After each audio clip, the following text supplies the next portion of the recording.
बॉलीवुड से बॉलीवुड की बात शुक्रवार रात 8 बजे सिर्फ नंबर 1 इंडिया न्यूज एंटरटेनमेंट। नमस्कार व्यूअर्स, मैं जयदेव पटेल और आप देख रहे हैं नंबर 1 इंडिया न्यूज एंटरटेनमेंट। आज हम बात करेंगे बॉलीवुड से बॉलीवुड की बात के इस खास कार्यक्रम में एक ऐसे किरदार की, एक ऐसे कलाकार की, एक ऐसे एक्टर की जिन्होंने शक्तिमान और भीष्म पिता के रूप में कई महत्वपूर्ण किरदार को निभाते हुए लोगों को एंटरटेन किया, वो भी इस जमाने में जब ज़्यादा कुछ माध्यम नहीं थे, ज़्यादा कुछ और कुछ एक्टिविटीज़ नहीं थी और कुछ सीरियल्स नहीं बन रहे थे उस टाइम पे। और ऐसे में एक बार फिर से उनका एक शक्तिमान के ड्रेस में एक जो सॉन्ग है वो रिलीज हुआ है और साथ शक्तिमान दोबारा कब वापसी कर रहा है, इन्हीं ताम उतर बात करने के लिए हमारे साथ खास सामान है मशहूर एक्टर मुकेश खन्ना। मुकेश खन्ना जी, आपका बहुत बहुत स्वागत है आपसे हमारे प्रोग्राम में। नमस्कार नमस्कार। मुकेश खन्ना जी, आपसे मेरा पहला सवाल है कि एक जो सॉन्ग आपका रिलीज हुआ है शक्तिमान के ड्रेस में, आखिर इसके पीछे क्या कुछ मंशा है? क्योंकि ड्रेस कोड जो है आपका, उसको देखते हुए ये नजर आ रहा है कहीं ना कहीं कि शक्तिमान दोबारा से लौट आया है। देखिए, शक्तिमान दोबारा से लौट आया, ये वाली कहानी तो 4 साल से चल रही है। आई थिंक 2000 कोरोना के पहले हम लोगों ने अनाउंसमेंट किया था। कोरोना ने 2 साल पीछे कर दिया। शक्तिमान आ रहा है, ये मैं बोल बोल के थक गया हूं लोगों से। और लोग लोग जो मेरे कमेंट सेक्शन में बोलते हैं, अरे ये तो झूठ बोल रहे, ला रहा है, कोई नहीं आने वाला शक्तिमान, कब आएगा? मैं कुछ भी अगर अच्छी बात भी कहता हूँ, बोले इसको रहने दीजिए साहब, ये बताइए शक्तिमान कब आ रहा है। तो मैं sometime answer, sometime I don't answer. But again, I have come. The whole thing has got a different meaning altogether. मैं आपके चैनल के थ्रू से ये क्लियर करना चाहूंगा कि मैं अगर शक्तिमान कॉस्ट्यूम में आया हूं तो ये कहने नहीं आया हूं कि मैं शक्तिमान हूं। I mean, I don't have to say कि मैं शक्तिमान हूं। So it's there is nothing behind the, जैसे कभी लोगों ने कमेंट सेक्शन में बहुत उल्लू जुल्लू बातें करने लगा, अरे ये तो खुद शक्तिमान बनना चाहता है। अरे साहब, मैं शक्तिमान हूं साहब, मुझे शक्तिमान बनने की क्या जरूरत? I am not come with this song to tell people that आने वाली फिल्म में वो बड़ा एक्टर जिसको हमने मना कर दिया है या और एक्टरों के जगह पे अभी मुकेश जी खुद बोलना चाहते हैं कि मैं Shaktimaan. I have come with a reason. There are 2 reasons. One is that it has got delayed so much due to technical reasons. I would say it's not that कि हमारे कोई मंशा थी डिले करने की, but there's confusion as to who will play Shaktimaan. Plus 3 साल 4 साल बीत गए, जिसमें 2 साल कोरोना खा गया। तो अभी भी मेरी जो एक एक जिसको हम कहते हैं कि we got stuck at one point कि भाई ये शक्तिमान, मुझे शक्तिमान का फेस चाहिए। मुझे शक्तिमान ऐसा आदमी चाहिए जिसके फेस के ऊपर शक्तिमान दिखना चाहिए। Now it is very difficult to say कि शक्तिमान का मतलब क्या। शक्तिमान का मतलब ये है कि जो मैंने 30 साल की ब्रांडिंग की है, जो शक्तिमान की 30 साल का, मैं कोई ग्रेट एक्टर नहीं हूं, बट मालिक की दया है, मैंने बहुत कम रोल किए हैं, 60 फिल्में की हैं सिर्फ। भीष्म पितामह भी बन गया है, वीरेंद्र से निकला, शक्तिमान भी बन गया है।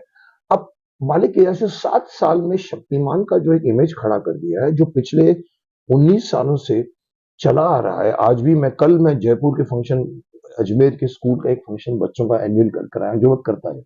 आज भी बच्चे छोड़ते नहीं। मैं ये बोलने के लिए नहीं आया हूं कि मैं शक्तिमान बनकर आपको ये बताने आया हूं।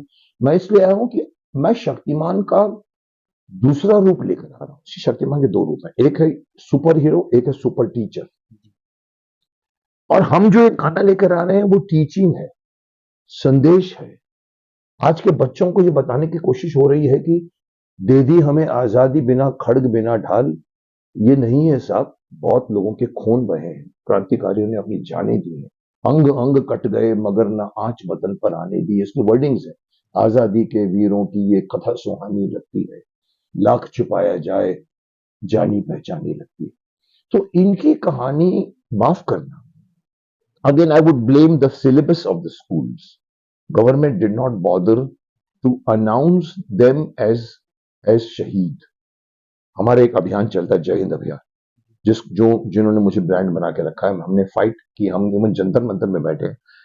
चंद्रशेखर आजाद से लेकर अशफाक उल्ला खान से लेकर आप जितने भी क्रांतिकारी बने हुए हैं, जितने भी क्रांतिकारी मरे हैं, उन सबको शहीद का दर्जा दीजिए। अगर आप डिटेल में जाओगे तो मालूम पड़ेगा कि इनके शहीद के दर्जा देने से क्या होता है, उनके परिवार वालों को पेंशन मिलता रहता है, जो पुलिस और मिलिट्री में है, जो यहाँ नहीं है। क्यों साहब? इन्होंने हमारे देश के लिए जान दी है।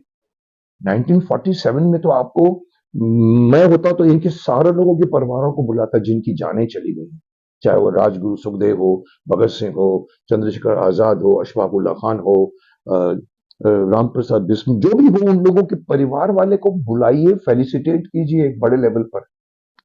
सो एक गाना मेरे सामने आया जिसके वर्डिंग्स, जो अगेन अभियान के ही हमारे एक योद्धा हैं जिनका नाम है दीपक त्रिपाठी, वो राइटर है, उन्होंने एक गाना मेरे को पेश किया। मैं बोला बहुत अच्छा गाना है, करते हैं। उसमें उसमें मैंने कहा इसको पहेली के रूप में बनाओ, चलो पूछता हूँ कौन था ये, कौन था ये, कौन था ये। उन्होंने मेहनत करके एक गाना बना दिया जो 7.5 मिनट का गाना है। 7.5 नहीं मिनट, मैं समझता हूँ ज्यादा है उससे भी। और वो गाना हमने क्या किया, 8 क्रांतिकारियों के नाम पर मैंने गाना लिखा हुआ था। मैंने कहा चलो, शान से गवाने वाले थे, फिर मुझे लगा यार ये तो मैं भी गा सकता हूँ, मैं सिंगर नहीं हूँ, जी। लेकिन बाथरूम में गा जाता हूँ थोड़ा बहुत। मुझे तलत महमूद मेरे फेवरेट है, मैं गुनगुनाता हूँ। मैंने कहा अच्छा भाई ये तो पहेली के फॉर्म में है ना। शान से मैंने 2 और गाने गवाए। मैंने कहा मैं गाता हूँ, और उसमें भी टाइम लगा।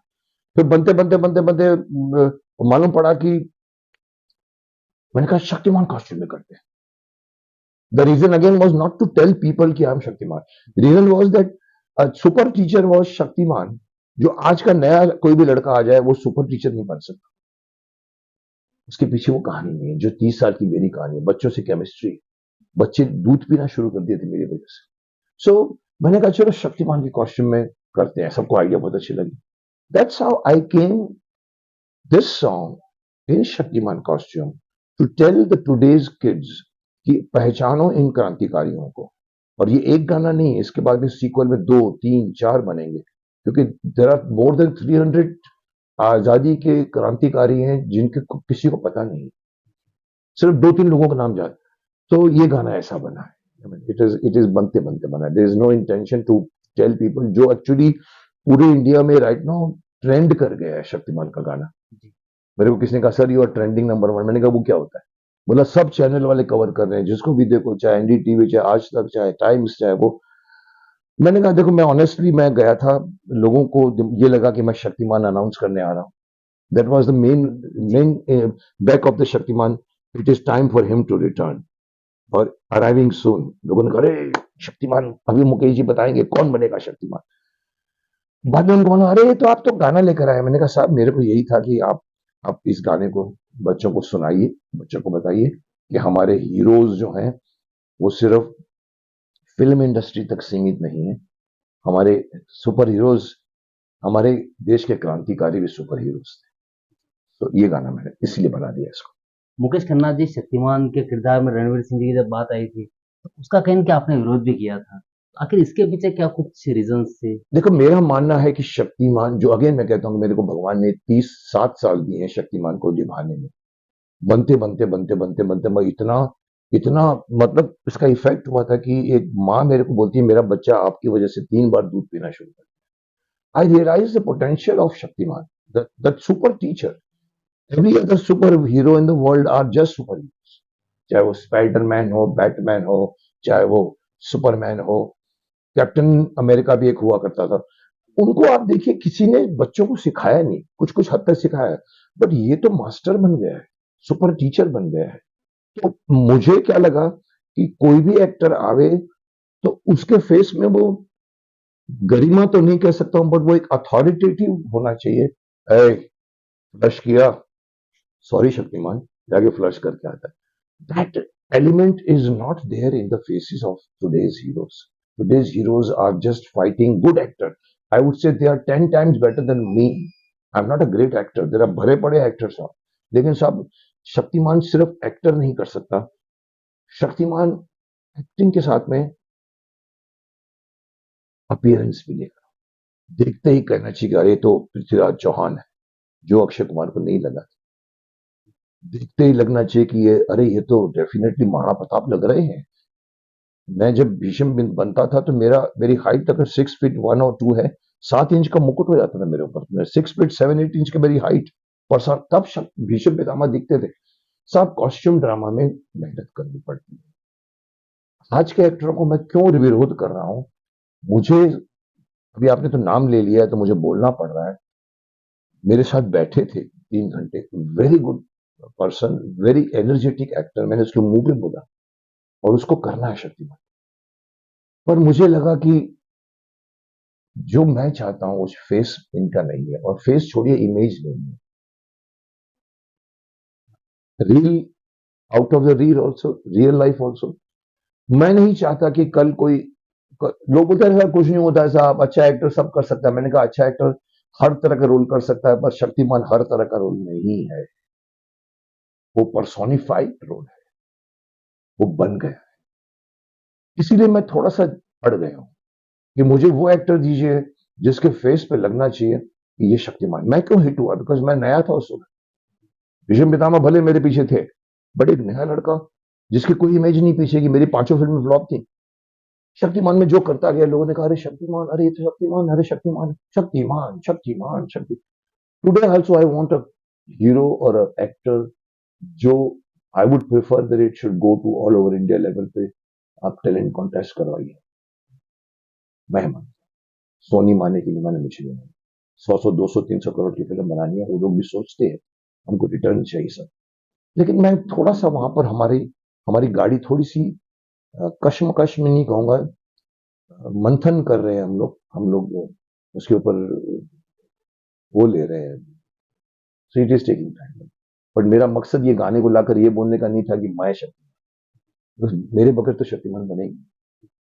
मुकेश खन्ना जी, अक्सर आप बेबाक बात को लेकर के जाने जाते हैं और उसको लेकर कहीं बदनाम हूं मैं। उसको लेकर के मैं आपको ट्रोल भी किया जाता है।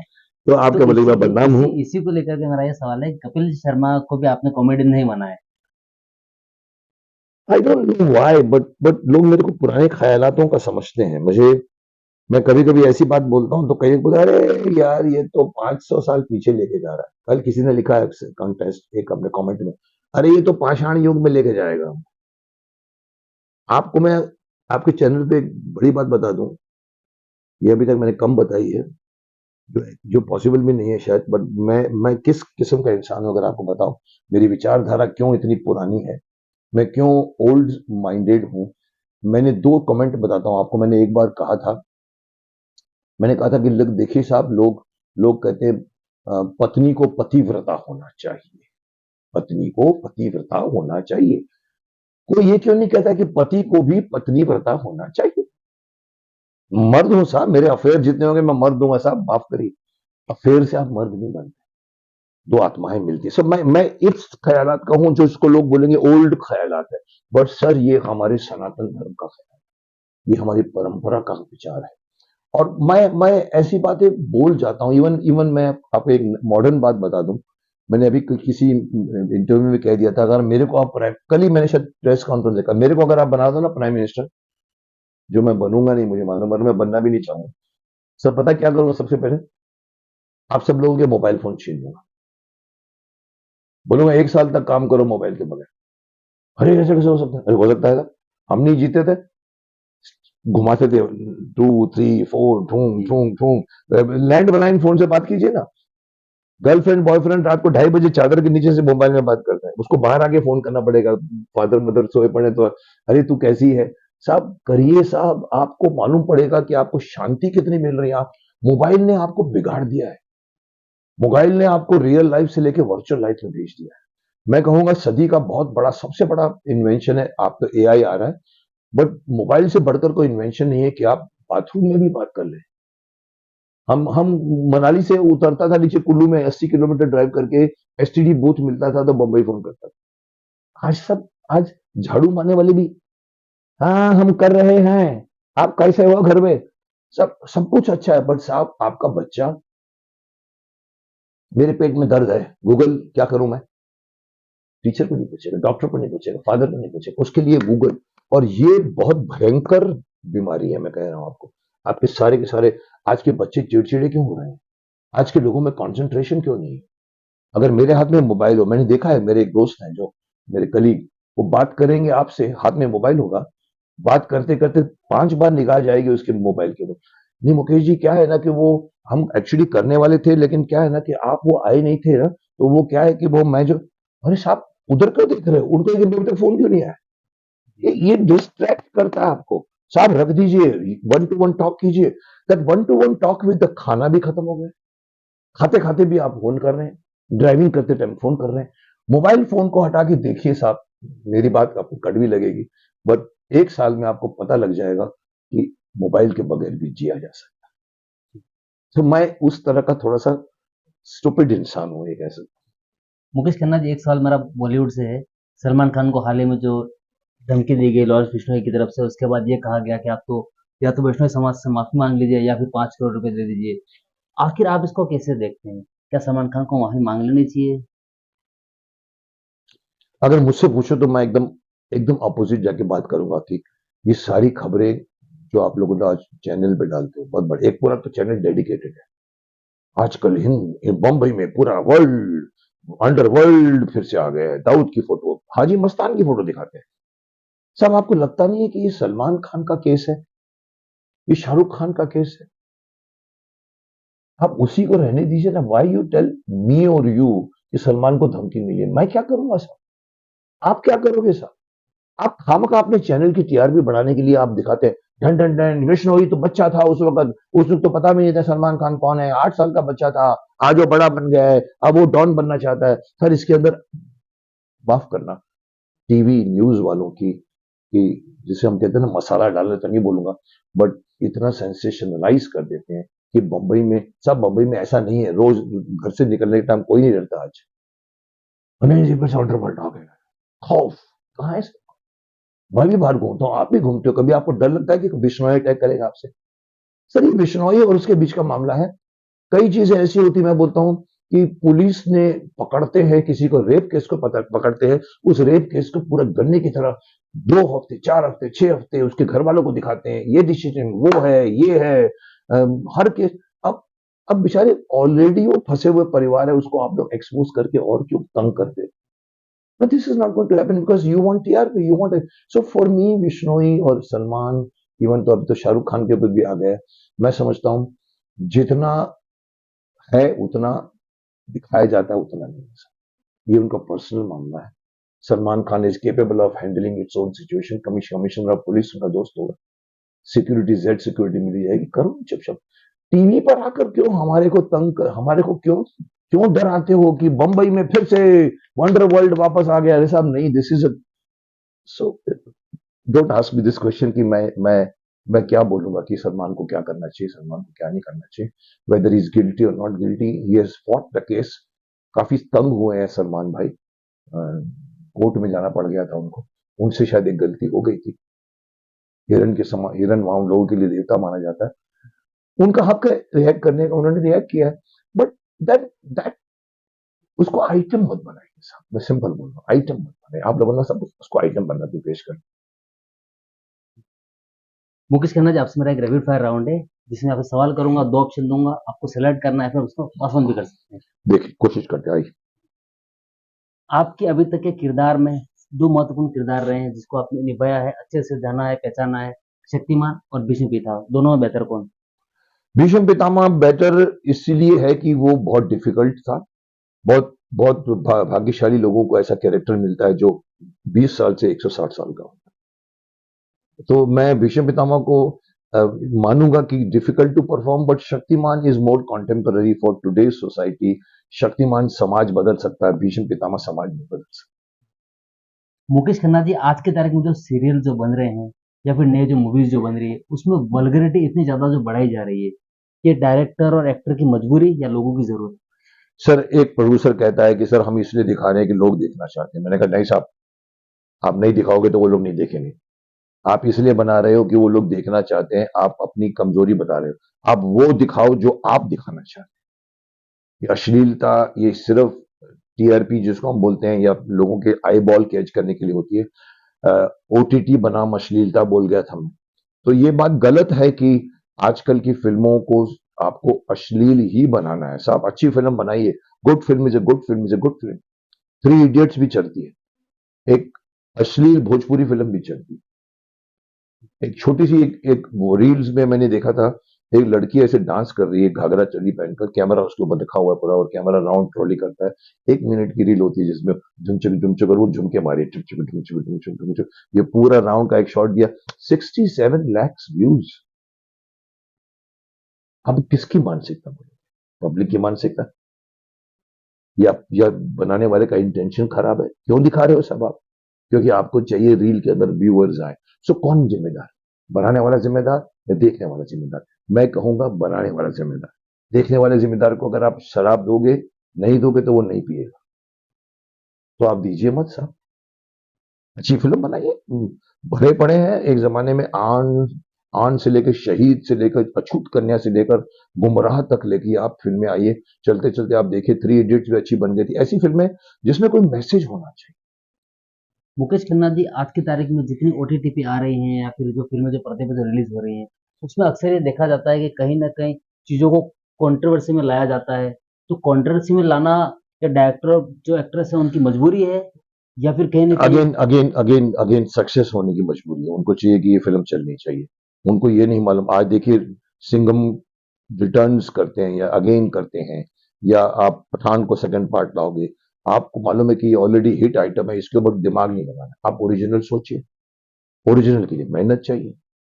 आप अगर हम देखते हैं कि आजकल की जो स्टूडियो के अंदर वो एक अश्लीलता भरी है, उनको लगता है कि एक्टर की मजबूरी ना डायरेक्टर की मजबूरी है, ये बनाने वाले की मजबूरी है। आज एक और ट्रेंड जो घुस गया है, हिंदू धर्म के खिलाफ कुछ भी डाल दो, राम को मूछ दिखा दो, हनुमान को कर दो, लोग लोग भड़केंगे भड़केंगे भड़केंगे भड़केंगे। आप इंटरव्यू दोगे, फिर संधि हो जाएगी, फिर हम चुप हो जाएंगे, पिक्चर को 5 करोड़ की पब्लिसिटी मिल जाती है। और आप बोलते हो अभिव्यक्ति की आजादी है। My fought. अभिव्यक्ति की आजादी होती तो आप मुस्लिम धर्म के खिलाफ कुछ करके बताओ ना, सिख धर्म के खिलाफ करके बताओ ना। तलवारें चलेंगी वहां पर। वहां डर लगता है आपको। हिंदुओं माल में कोई नहीं मानता, इसलिए मैं बोल रहा हूं हिंदुओं को एक हो जाओ। You must become one, because हिंदुओं की भी कमजोरी है कि बटे, जिसका फायदा और धर्म उठाता है। मुकेश खन्ना जी, अब इस समय जब बात करते हैं, राजनीति का एक माहौल भी चल रहा है, एक सवाल मेरा उससे भी है कि देश में जो हिंदू मुस्लिम को लेकर के जो राजनीति की जा रही है, क्या देश की जरूरत है, या वाकई में कहीं न कहीं इस तरह की कंट्रोवर्सी है जो दिखाया जा रहा है? अच्छा सवाल है आपका। अ, इसमें दो बातें हैं। एक तो यह है कि भाई, ये आज की बात नहीं। 60 years ऑफ कांग्रेस राज में मुस्लिमों को अपीज किया गया only because not that they loved Muslims, they knew that Muslims will come. बुर्का पहनकर 100% वोटिंग होगी। हिंदू वाले बोलेंगे आते आते हैं, नीचे आते, उतारना पड़ता है। मैंने खुद अपने भाई के इलेक्शन में कहा, अरे चलो भाई इलेक्शन का टाइम आते हैं साहब। मुकेश जी, अभी मरीन ड्राइव में मैंने घूम के देखा। एक शॉर्ट शॉट था कि मुस्लिम को अपीज करो, आपको वोट मिलेंगे। सो अगेन वहां पर स्वार्थपन ये नहीं था कि मुस्लिमों को जो जो उन लोगों को नहीं मिलता हम दिला के देंगे, नहीं साहब। और बाद में मुसलमानों को बाद में जाकर मालूम पड़ा कि ये लोग हमको उल्लू बना रहे। आज बीजेपी के टाइम पे भी मैं समझता था कि ये बातें नहीं होंगी। 80 करोड़ हिंदू हैं साहब, आपको क्या जरूरत है मुस्लिमों को खुश करने की? आप मुस्लिम हैं साहब, आप अपना धर्म निभाइए, हम अपना धर्म निभाइए। आप अपने धर्म वालों को बोलिए ना वोट करिए, पर धर्म वाले ही बटे हुए हैं। और जिसका जिसका जिसके लिए उन लोगों को अभी ऐसा कुछ करना पड़ता है कि हिंदू मुस्लिम का पॉइंट लेके आते हैं बीच में, ये राजनीति है सब। कोई मुस्लिम हिंदू के खिलाफ नहीं है, कोई हिंदू मुस्लिम के खिलाफ नहीं है। कॉमन मैन करवाया जाता है, दंगे करवाए जाते हैं। घर में बैठा हुआ 5 माले में खाना छोड़ के कोई मुस्लिम उतरेगा नहीं नीचे, लेकिन मैं पत्थर मारू साहब। फोन जाते हैं, ऑर्गेनाइजेशन बोलती है आओ साहब, सीटी मारते हैं, सारे मुस्लिम इकट्ठे होते हैं। आप 100 सीटी मारो, हिंदू इकट्ठा नहीं होगा, फिर हिंदू में एकता नहीं। तो कहीं ना कहीं ये करवाया जाता है। दंगे होते नहीं है, करवाए जाते हैं। झगड़े करवाए जाते हैं। एक आदमी अपने घर में, हर हिंदू का एक मुस्लिम दोस्त है। मैं भी मुस्लिमों के दोस्तों के बीच में मैंने कॉलेज पढ़ा है साहब। आज भी हम बात करते हैं। डिफरेंस कौन क्रिएट करता है? जिसको वोट चाहिए। मुकेश खन्ना जी, आपसे मेरा आखिरी सवाल है, हाँ। और ये भी राजनीति से रिगार्डिंग ही है कि इस समय महाराष्ट्र में चुनाव है, और महाराष्ट्र में एक मौलवी की तरफ से फतवा जारी करते हुए ये कहना कि मुसलमान एक हो जाओ, हमको महाविकास आघाड़ी को जिताना है, उसको वोट करना है। तो ये कहीं न कहीं सांप्रदायिक नहीं है। लेकिन वहीं अगर उत्तर प्रदेश के मुख्यमंत्री योगी आदित्यनाथ की तरफ से ये कहा जाए कि बटेंगे तो कटेंगे, और पीएम की तरफ से ये कहा जाए कि एक है तो सेफ है, तो इसमें सांप्रदायिक रंग आ जाता है। आखिर इसमें जो विरोधाभास है वो क्यों है? क्या लगता है? सर, विरोधाभास है बिकॉज हम कभी भी एक नहीं हुए हैं हिंदू और मुस्लिम लोग एक है। मैं तारीफ करता हूं, मुसलमान अपने धर्म की कदर करते हैं। हम उसको, वो जो कुछ भी करते हैं, एक टाइम पे पूरा मुस्लिम समाज जुम्मा की नमाज पढ़ता है। हिंदू लोग मंडे, सैटरडे, संडे, गुरुवार, साईं बाबा, ये मंदिर जाते हैं, इसीलिए एकता नहीं है। मैं उनकी कदर करता हूं कि वो अपने धर्म के प्रति जागरूक है। जब वो करते हैं तो हम यूज टू हैं। अजान बजेगा तो सब मुस्लिम जाके बैठ जाएंगे, नमाज पढ़ेंगे। लेकिन जब कोई हिंदू इस तरह की नई चीज जो नहीं कर रहा है, करवाने की कोई कोशिश करता है, तो बोलते हैं, अरे ये तो सांप्रदायिक हो रहा है। हम वही कर रहे हैं। हम अपने धर्म के लोगों को बोले, अरे साहब आप उनसे झगड़ा मत कीजिए, पर साहब आप, मैंने जब हिंदू एकता दिवस के लिए कहा था 7 बजे जाके किसी मंदिर में बैठ जाओ, 80 करोड़ में से 40 करोड़ भी अगर बैठकर अगर ओमकार नाथ का जाप कर रहे हैं, आप ड्रोन शॉट दीजिए ऊपर से, आपको दिखेगा कि अरे 40 करोड़ हिंदू बैठे हुए हिंदुस्तान में 7 बजे शाम को मंगलवार को, which is seen in the Christians. मैंने कहा था जुमा की नमाज है, क्रिश्चियन की संडे की मास है, जुमा की नमाज है, संडे की मास है, हिंदुओं के पास क्या है? कुछ नहीं है, कोई दिन ही नहीं करने के, उनके पास इमाम नहीं है। जो बोलते हैं मैंने चांद देखा, नेक्स्ट डे ईद हो जाती है। हमारे यहाँ कुछ साधु संत है जो आके टीवी पे बोले, अरे साहब मुकेश जी ठीक बोल रहे हैं, जाके आप बैठिए उधर 7 बजे कोई नहीं। मैंने उकसाया उनको, मैंने कहा साहब आप आइए, मैंने एक अभी सनातन मंच शुरू किया है। मकसद सिर्फ इतना है कि सनातन मंच को बिगाड़ दिया है लोगों ने, आज के लोगों ने। वो समझते हैं कि सनातन मंच का मतलब 1000 साल पीछे जाना। अरे आप सनातन मंच धर्म से ही आप निकले हुए हैं। आप हिंदू बने हैं, बट हिंदू से पहले आप सनातन धर्म थे। सनातन की आपको परंपरा नहीं मालूम। मैं लोगों को बुला रहा हूं अपने इस मंच में, कल ही दो लोगों को बुला चुका हूं। मैं बड़े बड़े महानुभावों को बुलाऊंगा। सब बताइए सनातन धर्म क्या होता है, वेद पुराण क्या होते हैं। हम सुनते हैं नाम, शौक किसी को नहीं जानने का। मेरे पास ये सारे पुराण पड़े हुए हैं, माफ करना टाइम नहीं मिलता, आजकल के टीवी ने पढ़ने की आदत खराब कर दी। तो मैं चाहता हूं कि हिंदू लोगों को मालूम पड़े कि आपसे पहले कोई धर्म नहीं था। जो वर्ल्ड में जितने भी लोग घूमते हैं, मैं ओपनली बोलता हूं ये लोग अज्ञानी है, हम ज्ञानी।